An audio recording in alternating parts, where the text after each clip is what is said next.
కీర్తనల గ్రంథము 16వ కీర్తన. కీర్తన గ్రంథము 16వ కీర్తన 10వ వచనం. ఎందుకనగా నీవు నా ఆత్మను పాతాళములో విడిచిపెట్టవు, నీ పరిశుద్ధుణ్ణి కుళ్ళు పట్టనీయవు. చాలు. యేసు ప్రభు ఈ భూమి మీదకి రాకమునుపు భక్తుడైన దావీదు గారు ప్రవచించారు. యేసు ప్రభు ఈ భూమి మీదకి వస్తాడు, 33.5 సంవత్సరాలు ఈ భూమి మీద ఉంటారు, 3.5 సంవత్సరాలు సువార్త పనిచేస్తారు. ఈ 3.5 సంవత్సరాల సువార్త పని కాలంలో చనిపోయిన వాళ్ళు లేపుతారు, గుడ్డి వాళ్ళని, చాంద్ర రోగుల్ని, జలోదర రోగుల్ని, రకరకాల రోగుల్ని బాగు చేస్తాడు. ఆ తర్వాత శత్రువుల చేతికి అప్పగించబడతాడు, సిలువ వేస్తారు, ఆయన్ని సమాధి చేస్తారు, అరిమత యేసేపు యొక్క సమాధిలో పెడతారు, తిరిగి 3వ దినాన తిరిగి లెగుస్తాడని చెప్పినట్లుగా ప్రవచన భాగాల్లో ఒక భాగం ఏంటంటే, నీ పరిశుద్ధుణ్ణి కుళ్ళు పట్టనీయవు. ఏందంట? నీ పరిశుద్ధుణ్ణి కుళ్ళు పట్టనీయవు, అతని ఆత్మను పాతాళములో ఉంచవు అనే విషయం మనకి ప్రవచనం కనబడతా ఉంది. దేవుడు ఆయన సజీవుడిగా లేవటం జరిగింది. ఆయనను ఉంచిన సమాధి ఖాళీ అయిపోయింది. ఉదయకాలం మగ్దలేని మరియ వెళ్ళిపోయి, నా బోధకుడు లేచాడు, నా యేసు లేచాడని వెళితే ఖాళీ సమాధి కనబడింది. ఆ వస్త్రాలు చూసి కవుడుతూ నా ప్రభుని ఎవరో ఎత్తుకెళ్ళిపోయారని భయం చెందుతున్న సమయంలో బోధకుడు అయిన యేసుక్రీస్తు కనబడి, నేను పునరుద్ధారుణ్ణయ్యాను చెప్పినట్లుగా వెళ్ళి మొట్టమొదటి శిష్యులకి చెప్పండి అని మగ్దలేని మరియ ద్వారా సువార్త బయటికి వెళ్ళింది. అయితే దేవుని బిడ్డలారా, ఈ పునరుద్ధాన విషయంలో పాత నిబంధన కాలంలో పునరుద్ధానం జరిగింది. పాత నిబంధన కాలంలో కూడా చనిపోయిన బిడ్డలు లేవనెత్తబడ్డారు. పాత నిబంధన కాలంలో కూడా. క్రొత్త నిబంధన కాలంలో మరణపు బలాన్ని విరిచివేసి ఆయన సజీవుడిగా లేచినట్లుగా మనం చూడగలుగుతూ ఉంటాం. పాతాళంలో ఆయన ఆత్మను విడిచిపెట్టలేదు, పరిశుద్ధుడు కుళ్ళిపోనీలేదు. ఆయన పునరుద్ధారణగా లేచాడు. అంటే చావు ఆయన మీద పెత్తనం చేయాలనుకుంది, కానీ మరణం ఆయన మీద పెత్తనం చేయలేకపోయింది. ఓషియా ప్రవక్త చెప్తాడు 13వ అధ్యాయం 14వ వచనంలో. ఓషియా ప్రవక్త 13వ అధ్యాయము 14వ వచనం. అయినను పాతాళ వశములో నుండి నేను వారిని విమోచింతును, మృత్యువు నుండి వారిని రక్షింతును. ఓ మరణమా, ఓ మరణమా, నీ విజయం ఎక్కడా? ఓ మరణమా, నీ ముల్లెక్కడా? ఓ మరణమా, నీ విజయం ఎక్కడా? ఓ మరణమా, నీ ముల్లెక్కడా అని మరి ఓషియా గ్రంథంలో చెప్పబడిన ప్రవచనము కొలసీ పత్రికలో, కొరింథీ పత్రికలో నెరవేరుతుంది. జాగ్రత్త వినండి, చదవాల్సిన అవసరం లేదు. మరణపు ముళ్ళుని విరవటానికి, మరణము ఇక పెత్తనం చేయకుండా ఉండటానికి, మరణము ఆధిపత్యం చేయకుండా ఉండటానికి, క్రైస్తవుల మీద రెండవ మరణము ఆధిపత్యం చేయకుండా ఉండడానికి, మరణపు ముళ్ళుని విరవటానికి ఆయన మరణానికి వెళ్ళి మరణపు ముళ్ళుని విరిచి మరణాన్ని మన మీద లేకుండా ఎత్తివేయటం జరిగింది. ఏంది పాస్టర్ గారు, మరణం లేకుండా ఎత్తివేయటం జరిగిందంటే మరి చనిపోయే వారందరి పరిస్థితి ఏంది ప్రభువుని నమ్ముకొని అంటే? మొదటి మరణం అనేది అందరికి వస్తుంది. మొదటి మరణము అనేది అందరికి వస్తుంది. ఇది శరీర మరణం. శరీరానికి మరణం వస్తుంది. ఈ శరీరం భూస్థాపన కార్యక్రమం జరుగుతుంది. దేవుడు కడబోర శబ్దం మోగినప్పుడు సమాధుల్లో నిద్రించే ఆత్మలు సజీవులుగా లెగుస్తారు. లెగిసి ప్రభు సన్నిధికి నిలబడతారు. గొర్రెలుగాను, మేకలుగాను, గురుగులుగాను, గోధుమలుగాను వారు నిలబడతారు. నిలబడినప్పుడు, నా తండ్రి చేత ఆశీర్వదించబడిన వారులారా, లోకము పుట్టినది మొదలుకొని మీ కొరకు సిద్ధపరచబడిన రాజ్యంలోకి రండని, కుడివైపున గొర్రెలను రెండో మరణము పెత్తనం చేయకుండా వాళ్ళు మరి జీవములోనికి ప్రవేశిస్తారు. దేవునికి స్తోత్రం. వారు తీర్పులోనికి రాక వారు జీవములోనికి ప్రవేశిస్తారు. రెండో మరణం వారి మీద పెత్తనం చేయదు. రెండో మరణం వారి మీద పెత్తనం చేయకుండా వారిని కుడివైపు ఉన్న వారిని దేవుని రాజ్యానికి పిలిచినట్లుగా చూడగలుగుతాం. రెండో మరణం ఎవరి మీదైనా పెత్తనం చేస్తే అది నిత్య నాశనము, నిత్య అగ్ని. పురుగు చావదు, అగ్ని ఆరదు. అది నిత్య నాశనము, నిత్యము ఉండే అగ్ని. ఆ అగ్నిలో రెండో మరణంలో పాలు పంపులు పొందేవారు ఎడం వైపునున్న మేకలు లాగున్న వాడు రెండో మరణంలోకి వెళ్ళిపోతారు. దేవుని బిడ్డారా, రెండో మరణంలో పాలు పంపులు పొందకుండా ఉండటానికి ఇప్పుడు పునరుద్ధానుడైన యేసు ప్రభువుని ఎవరైతే అంగీకరిస్తారో పునరుద్ధానపు శక్తి చేత వారు కూడా లేపబడతారు. లేపబడిన వారు రెండో మరణంలోనికి వెళ్ళరు. రెండో మరణం వారి మీద పెత్తనం చేయదు. అందుకని అంటాడు, ఓ మరణమా నీ విజయం ఎక్కడ, ఓ మరణమా నీ ముల్లెక్కడని మరణపు ముళ్ళుని ఆయన విరిచివేసి మరణము మన మీద పెత్తనం చేయకుండా ఎత్తివేశాడు దేవుడు. దేవునికి స్తోత్రం. రెండో మరణము మన మీద పెత్తనం చేయకుండా ఎత్తేసాడు. మొదట మరణం అనేది అందరికి సహసిద్ధమే. శరీరంలో పుట్టాం కాబట్టి శరీరం మన్ను కనుక మన్నైనది వెనకడ వలె మన్నైపోవును. ఆత్మ తాను దయచేసిన దేవుని దగ్గరికి వెళ్ళాలి. కాబట్టి దేవుని దగ్గరికి వెళ్ళాలి అంటే రెండో మరణము మన మీద పెత్తనం చేయకుండా ఉండాలంటే ఇక్కడ ఉండగానే పునరుద్ధానపు శక్తి కలిగిన యేసు ప్రభుని ఎవరైతే అంగీకరించి నమ్మి మారు మనసు పొంది బాప్తిజం పొందుతారో వారు రక్షించబడతారు. వారి మీద రెండో మరణము పెత్తనము చేయదు. ఈ పునరుద్ధానం అనేది పాత నిబంధన కాలంలో దాదాపుగా 8 సార్లు జరిగింది. ఎన్నిసార్లు జరిగింది? పాత నిబంధన కాలంలో దాదాపుగా 8 సార్లు ఈ పునరుద్ధాన విషయాలు జరిగినాయి. కొన్ని విషయాలు నేను మీకు చూపించాలని ఆశపడుతున్నాను. రాజుల మొదటి గ్రంథము 17వ అధ్యాయము 22వ వచనం. రాజుల మొదటి గ్రంథము 17వ అధ్యాయము 22వ వచనం. యెహోవా ఏలియా చేసిన ప్రార్థన ఆలకించి ఆ చిన్నవానికి ప్రాణము మరలా రాణించినప్పుడు వాడు బ్రతికెను. సారేపతి అనే ఊరికి ఏలియా వెళ్ళడం జరిగింది.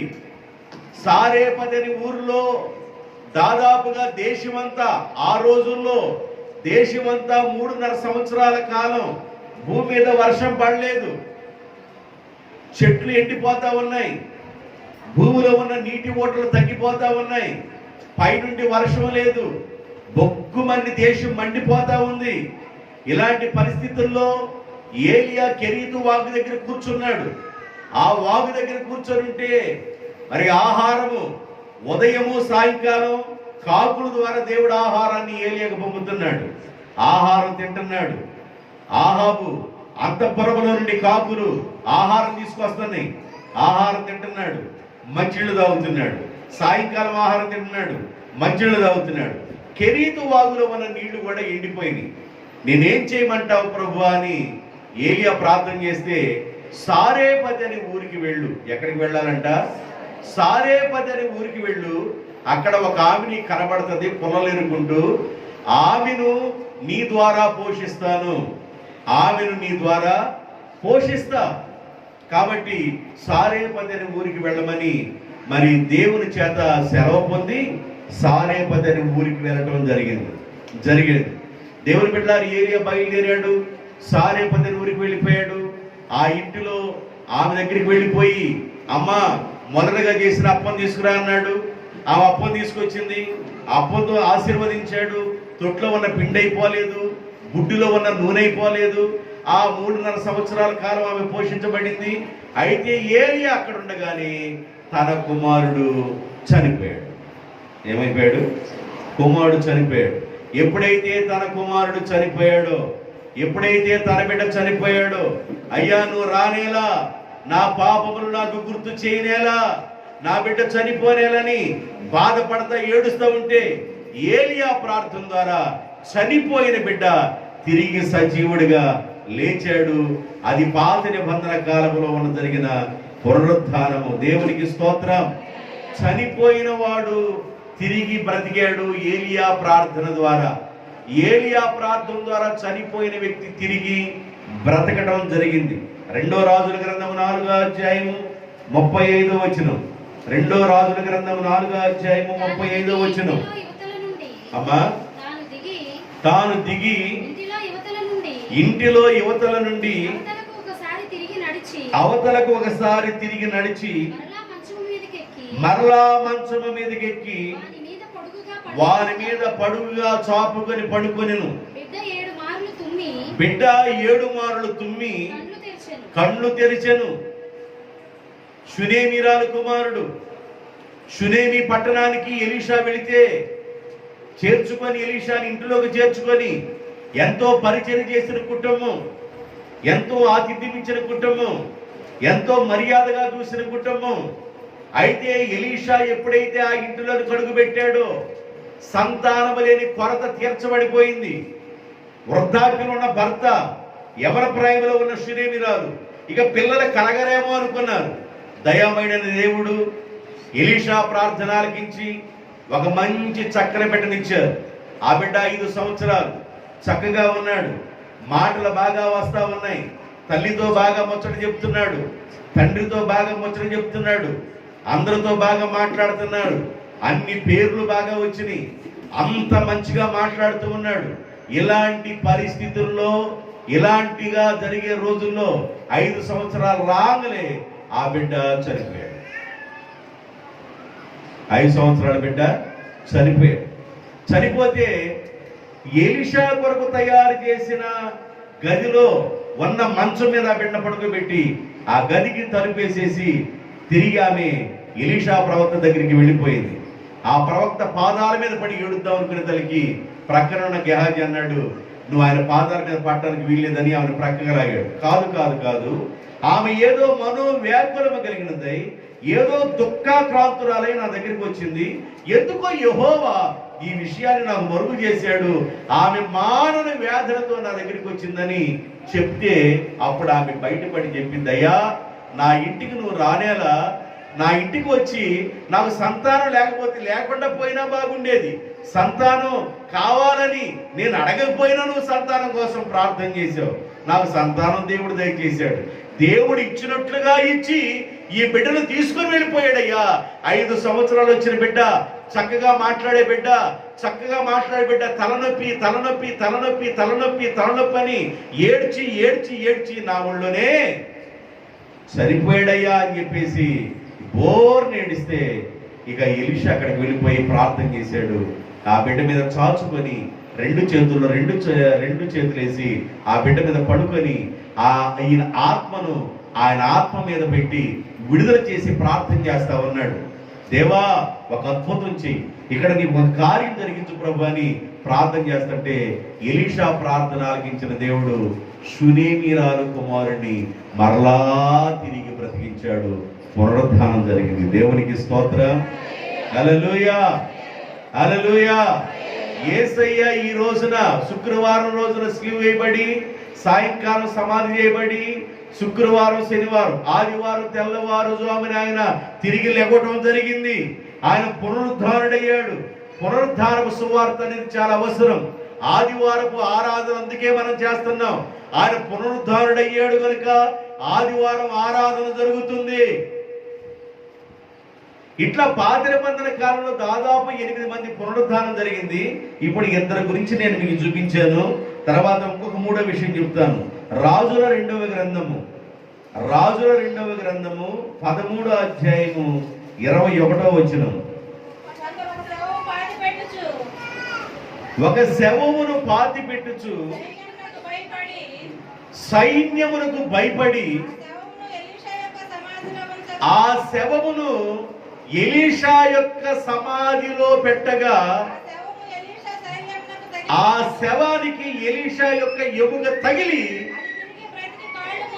ఆ శవము తిరిగి బ్రతికి లేచి నిలబడెను. ఎలీషా చనిపోయాడు. మరణకరమైన పీడితుడై రోగి అయి చనిపోయాడు. గొప్ప స్వస్థతలు చేసిన ఆయన, జాగ్రత్తగా వినండి, స్వస్థత స్వస్థత స్వస్థత అని ప్రార్థన చేస్తారే, వాళ్ళకు కూడా రాగాలు వస్తాయి. నా మాటలు జాగ్రత్త వినాలా. స్వస్థత స్వస్థపరుచు దైవజనులు మన మధ్యకు వస్తూ ఉన్నారు. ముఖ్య ప్రసంగికులు, స్వస్థతా వరం కలిగిన దైవజనులు. ఆయన ప్రార్థన చేస్తే కణితులు పోతుంది, ఆయన ప్రార్థన చేస్తే సూపు వస్తుంది, ఆయన ప్రార్థన చేస్తే ఆగిన గుడ్డు కొట్టుకుంటుంది, ఆయన ప్రార్థన చేస్తే పడుకున్న వాళ్ళు లేచారు, ఆయన ప్రార్థన చేస్తే నిద్రపోయిన వాళ్ళు మేలుకున్నారు. ఇలాగంటారే, ఈ స్వస్థతలు చేసేవాడికి వాడు ఏమొస్తాయి? రోగాలు వస్తాయి. ఎలీషా స్వస్థపరచు వరం కలిగిన వ్యక్తి. ఎలీషా ప్రార్థన చేస్తే చెడిపోయిన ఓటలు, ఎరుకో పట్టణంలో చెడిపోయిన ఓటలు బాగైనాయి. ఎలీషా ప్రార్థన ద్వారా అద్భుతాలు జరిగినాయి. ఎలీషా ప్రార్థన ద్వారా గొప్ప గొప్ప సూచక్రియలు జరిగినాయి. దేవునికి స్తోత్రం. ఏలియా కంటే ఎలీషా గొప్ప అద్భుతాలు చేశాడు. ఆయన ఎలా చనిపోయాడంటే మరణకరమైన రోగ పీడితుడై చనిపోయి పాతి పెట్టబడ్డాడు. ఆ సమాధి నేలమట్టం అయిపోయింది. కొన్ని సంవత్సరాల తర్వాత ఒక సైనికుడు చనిపోయి ఎలీషా యొక్క సమాధిలో మట్టి తీసి పాతి పెడతా ఉంటే ఆ పాత ఎముక, ఎలీషా యొక్క ఎముక ఆ శవానికి తగిలింది. తగిలితే ఈ శవం దిగ్గున లేచి నిలబడి ప్రశాంతంగా ఇంటికి వెళ్ళిపోయాడు. ఎన్నో పునరుద్ధానం ఇది? పాత నిబంధన కాలంలో పునరుద్ధాన వ్యవస్థ ఎలా జరిగింది, క్రొత్త నిబంధన కాలం ఎలా జరిగిందో కూడా చెప్తాను, జాగ్రత్తగానండి. ఎలీషా యొక్క శైల్యం అంటే ఆయన ఎముకలు తగిలి చనిపోయిన శవాలు లేచిని. మత్తయి సువార్త 9వ అధ్యాయం 25వ వచనం, మార్కు సువార్త 5వ అధ్యాయం 42, ఈ 2 వచనాలు చదవండి. జనసమూహములను పంపివేసి ఆయన లోపలికి వెళ్ళి ఆమె చెయ్యి పట్టుకొనగానే ఆ చిన్నది లేచెను. మార్కు సువార్త 5:42. వెంటనే ఆ చిన్నది లేచి నడవసాగెను. వినండి, యాయీరు కుమార్తె, ఆయన సంఘంలో ఒక పెద్ద, తన కుమార్తె చనిపోయింది. బోధకుడి కబురు పెట్టించాడు, అయ్యా కుమార్తె చనిపోయింది, సంఘ పెద్ద యాయీరు చాలా వేదనలోను బాధలో ఉన్నారు, చాలా ఇబ్బందుల్లో ఉన్నారు, మరి మీరు అక్కడికి వెళ్ళాలని కబురు చేస్తే ఆయన కోటాను ముగించుకొని అక్కడికి వెళ్ళాడు. జనాలందరిని బయట పెట్టి ఆ ఇంట్లోకి వెళ్ళిపోయి ప్రార్థన చేస్తున్నారు. జనాలందరూ నవ్వుకుంటున్నారు. చనిపోయింది కదా, చనిపోతే ఆమె నిద్రపోతుంది అంటాడేంది ఈయన? ఆమె చనిపోయి దాదాపు ఒక రోజు గడిచింది, నిద్రపోతానంటాడేంది అని హేళన చేస్తా ఉన్నారు. ఎవరు లోపల రానికుండా ఆ బిడ్డని చేయబట్టుకొని ఆ బిడ్డ కొరకు ప్రార్థన చేస్తే యాయీరు కుమార్తె లేచి నడవసాగెను. దేవునికి స్తోత్రం, హల్లెలూయా. యేసు ప్రభు సజీవుడిగా ఉన్న రోజుల్లో యాయీరు కుమార్తెను లేవనెత్తాడు. అది ఒక పునరుద్ధానము. యేసు ప్రభు ఇంకా సమాధి చేయబడలేదు, తిరిగి లెగవలేదు. తిరిగి లెగవక మునిపే ఇప్పుడు జరిగిన పునరుద్ధానాలన్నీ. యాయీరు కుమార్తె కూడా చనిపోయిన వ్యక్తి ఆ మంచం నుంచి లేచి నడుస్తా ఉంది. జనాలు ఏమనుకున్నా ప్రార్థన చేయటం మానలేదు. దేవునికి స్తోత్రం. జనాలు ఏమైనా అనుకుంటారు, ప్రజలు ఏమన్నా అనుకుంటారు. ఇటు కూర్చోండి, ఆ 2 చైర్స్ అటు పంపించండి, మీరు కూర్చోండి.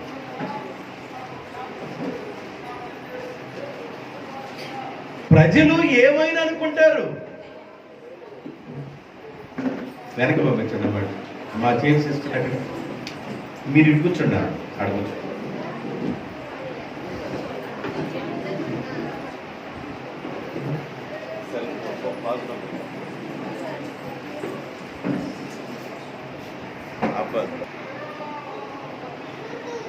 యేసు ప్రభు సమాధి చేయబడి తిరిగి లెగవలేదు. పునరుద్ధానుడు కాకమునిపే పాత నిబంధన కాలంలో చనిపోయిన వారు ఎలా లేచారో పునరుద్ధానం గురించి చెప్తున్నాను. క్రొత్త నిబంధన కాలంలో కూడా సంఘ పెద్ద అయిన యాయీరు కుమార్తె యేసు ప్రభు యొక్క ప్రార్థన ద్వారా తిరిగి లెగవడం జరిగింది.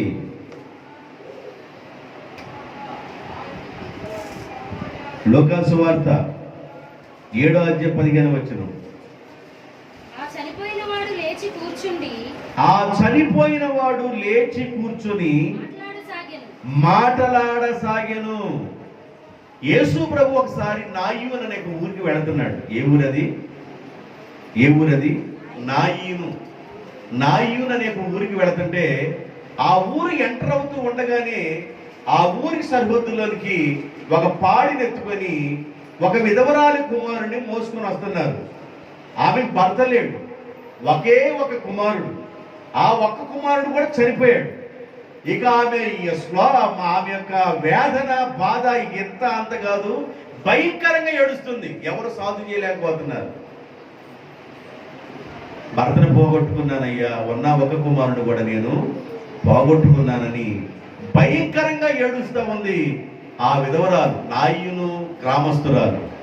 ఉన్న ఒక కుమారుడు కూడా పోగొట్టుకున్నానని ఏడుస్తూ ఏడుస్తుంటే యేసు ప్రభు ఆమె మీద కనికరపడి ఆ పాడిని ముట్టగా పాడి మీద పడుకున్న బిడ్డ లేచి సజీవుడిగా లేవడం జరిగింది. అది ఒక పునరుద్ధానము. దేవునికి స్తోత్రం. ఇప్పుడు ఎన్ని పునరుద్ధానాలు చెప్పాను? ఏం చెప్పాను అమ్మా? ఎందుకని చెప్పారంటారా? లెక్కేసుకుంటున్నారా? ఎన్ని చెప్పాను నేను? సారేపతి విధవరాలు కుమారుడు, సునీమిరాలు కుమారుడు, ఎలీషా ఎముక తగి లేచినవాడు, యాయీరు కుమార్తె, నాయీననే విధవరాలు కుమారుడు, బేతనీయ ప్రాంతంలో ఉన్న లాజరు. బేతనీయ ప్రాంతంలో ఉన్న లాజరు కూడా యేసు ప్రభు యొక్క ప్రార్థన ద్వారా చనిపోయిన లాజరు, సమాధి చేయబడిన లాజరు గుడ్డలతో చుట్టి లోపల పెడితే లాజరును కూడా ఆయన స్వరము ద్వారా లాజరు తిరిగి రా అన్నప్పుడు ఆయన పునరుద్ధానుడయ్యాడు. మరియా మార్త ఏడుస్తూ ఉన్నారు. ఏడవబాకండి, లాజరు నిద్రించుతున్నాడంటే లేదు నాయన, ఆయన పునరుద్ధానుడు అవుతాడని మాకు తెలుసు. ఎప్పుడు? కొన్ని సంవత్సరాల తర్వాత అనుకున్నది కాదు. ఆయన ఇప్పుడే దేవుని మహిమ కొరకు ఇది జరిగింది కనుక లాజరు ఇప్పుడే పునరుద్ధానుడు అవుతాడని లాజరు అని పిలిచి ఆయన సమాధి నుంచి లాజరు బయటికి రావడం జరిగింది. లాజరు పునరుద్ధానుడయ్యాడు. ఇలా మనం చదువుకుంటూ వెళితే ఐతూకు అనే వ్యక్తి ఉన్నాడు. ఒక వ్యక్తి ఉన్నాడు. పౌలు గారు ప్రసంగం చేస్తున్నాడు, పగలు చేశాడు, రాత్రి కూడా ప్రసంగం చేస్తున్నాడు. ఆయన అందరూ ప్రశాంతంగా కూర్చుంటే ఈయన కిటికీలో కూర్చున్నాడు. కిటికీకి ఏమి లేవు, సువర్లు లేని కిటికీలో కూర్చున్నాడు. నిద్ర వచ్చి 2 కాళ్ళు లేపాడు. అది మేడ గది, పైనుంచి కింద పడి ఎత్తబడ్డాడు. పౌలు ప్రార్థన ద్వారా దేవుడు కనికరించి చనిపోయిన ఐతుకును లేవనెత్తాడు. ఇది పునరుద్ధానమే. దేవునికి స్తోత్రం. హల్లెలూయా. కవిత ఉంది, భాషాంతరమున ఆమెకి ద్వారకా అనే పేరుంది. ఈమె చనిపోయింది. ఈమె చనిపోతే ఈమె కొరకు ఎవరు ప్రార్థన చేశారు? పేతురు ప్రార్థన చేశాడు. పేతురు ప్రార్థన ద్వారా చనిపోయిన ద్వారకా లేపబడ్డాది. ఆమె ద్వారకా బ్రతికుండగా మిషన్ కుట్టి అనేక మంది విధవరాళ్ళను పోషించింది. ద్వారకా చనిపోయిన వెంటనే విధవరాళ్ళందరూ ఏడుస్తున్నారు, అయ్యా మాకు ఆహారం పెట్టింది నాయన, మమ్మల్ని పోషించింది నాయన, రాత్రనక పగలనక కష్టపడింది నాయన అని బోర్న ఏడుస్తూ వాళ్ళు చెబుతూ ఉంటే పేతురు ఆమె కొరకు ప్రార్థన చేయగా పేతురు ప్రార్థన ఆలకించిన దేవుడు ద్వారకాని లేవనెత్తాడు. ఇప్పుడు ఎన్ని పునరుద్ధానాలు చెప్పాను? దాదాపు 8 పునరుద్ధానాలు చెప్పారు. అది యేసు ప్రభు ఇక పునరుద్ధానుడు కాకమునుపు చరిత్రవి. అయితే యేసు ప్రభు పునరుద్ధానుడు అయిన తర్వాత పునరుద్ధానుడైన తర్వాత సమాధుల్లో నిద్రించే వారందరూ, యేసు ప్రభు ఎప్పుడైతే సమాధుల్లో నుండి లేచాడో అంతకుముందు చనిపోయిన పరిశుద్ధులందరూ, సమాధుల్లో నిద్రించే వారందరూ పరిశుద్ధులు లేపబడ్డారు. మత్తయి సువార్త 27వ అధ్యాయం 52వ వచనం. మత్తయి సువార్త 27వ అధ్యాయం 52వ వచనం. మత్తయి సువార్త 27వ అధ్యాయం 52. సమాధులు తెరవబడెను, సమాధులలో నిద్రించిన అనేక మంది పరిశుద్ధుల యొక్క శరీరములు లేచెను. వారు సమాధులలో నుండి బయటికి వచ్చి ఆయన లేచిన తరువాత పరిశుద్ధ పట్టణమైన యెరూషలేములో ప్రవేశించి అనేకులకు కనబడిరి. ఇది చాలా గొప్ప విషయం అన్నమాట. ఇది మామూలు విషయం కాదు. వేపుంజాన ఎవరైనా సమాధి దగ్గరికి వెళ్ళలేదు నాకు తెలియదు, కానీ ఆడికి వెళ్ళిన తర్వాత మరణము గెలిచిన జయ యేసు, మరణము ఓడెను జయ యేసు. సమాధి నుంచి ఒక్కడు లెగవాల, ఏందిరా బాబడ్డావు అనాలా. ఇక పరిస్థితి ఎట్టబడదంటే అక్కడ ఒకడు ఉంటారు, బ్రతుకు జీవుడు అనుకొని పీటీ ఓషా పరిగెత్తినట్టుగా పరిగెత్తుని ఇంటికి వచ్చేస్తాం. యేసు ప్రభువు పునరుద్ధానుడైన తర్వాత అంతకుముందు చనిపోయిన పరిశుద్ధుల యొక్క ఆత్మలు, అంతకుముందు చనిపోయిన పరిశుద్ధుల యొక్క శరీరాలు, అంతకుముందు నిద్రించు, వీళ్ళు చనిపోయారని అంటున్నాం కదా. యేసు ప్రభు అంటాడు వారు నిద్రించుచున్నారు. ఇప్పుడు సమాధిలో ఉన్న వాళ్ళందరూ ఎట్లా ఉన్నారు? నిద్రపోతున్నారు కదా. ఒక రోజు లేపబోతున్నాడు దేవుడు. అందుకని దశలోనికా పత్రికలు జాగ్రత్త వినండి, చదవబాకండిలే. 4:13 వచనంలో సహోదరులారా, నిరీక్షణ లేని ఇతరుల వల్లే మీరు దుఃఖపడుకున్న నిమిత్తము నిద్రించుచున్న వారి గురించి మీకు చెప్పకుండా నాకు ఇష్టం లేదు.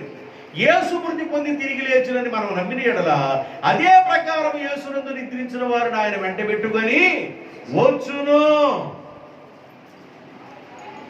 కాబట్టి ఇప్పుడు సమాధులు ఉన్నవారు నిద్రపోతున్నారు కనుక అందుకే మనం సమాధులు బాగు చేస్తున్నాం. ఆ సమాధుల స్థలం మనకి పరిశుద్ధమైన స్థలం.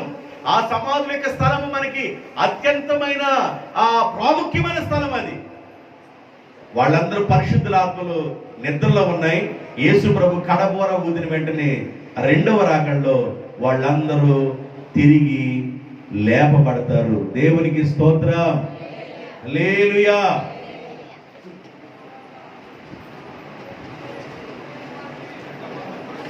కుర్చీలు ఖాళీ ఉన్న వాళ్ళకి ఖాళీ ఇచ్చేసేయండి. ఈ కుర్చీ కూడా పంపించాయి.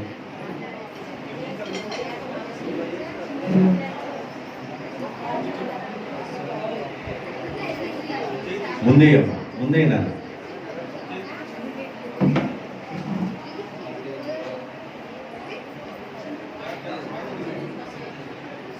జయ జయ యేసు, జయ యేసు, జయ క్రీస్తు, జయ జయ యేసు, జయ యేసు, జయ జయ క్రీస్తు, జయ క్రీస్తు, జయ జయ రాజా, జయ రాజా, జయ జయ రాజా, జయ రాజా, జయ జయ స్తోత్రం, జయ స్తోత్రం, జయ జయ స్తోత్రం, జయ స్తోత్రం, జయ జయ యేసు, జయ యేసు.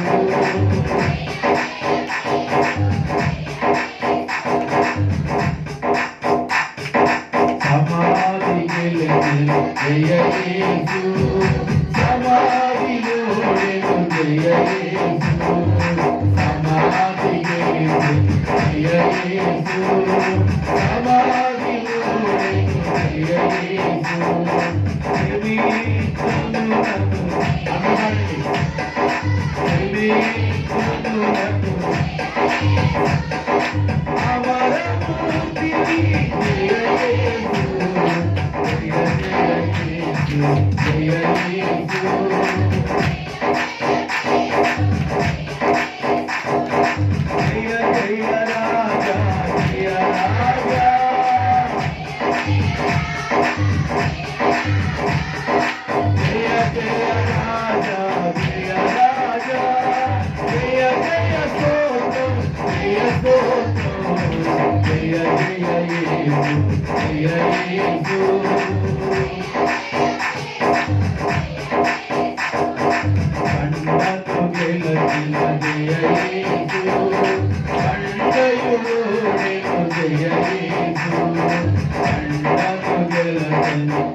యేసు ప్రభు ఎప్పుడైతే పునరుద్ధానుడయ్యాడో, మీకు పాత నిబంధన కాలంలో కానీ కొత్త నిబంధన కానీ 8 రకాలుగా చనిపోయిన వారు తిరిగి లేపబడ్డారు.